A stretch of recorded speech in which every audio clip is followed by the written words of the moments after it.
Mga farmers, overtime kami dito sa tubuhan.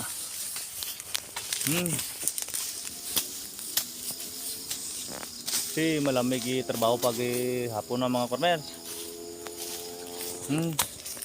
Maganda na ang tubo pag kuna ng damo mga farmers. Makikita na yung mga tubo.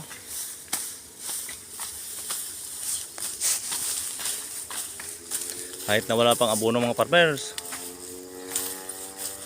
ganda yung pagka green ng mga daon niya. Overtime muna kami. Maganda ng tubo mga farmers. Kaso dami lang mga damo, kaya hindi makita yung tubo.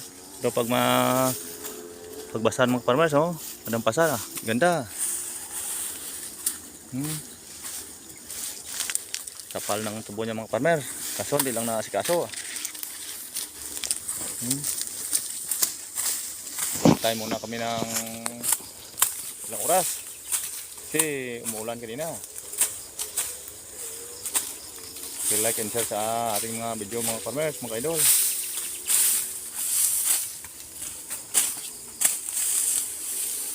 Thank you for watching. God bless all. Bye bye.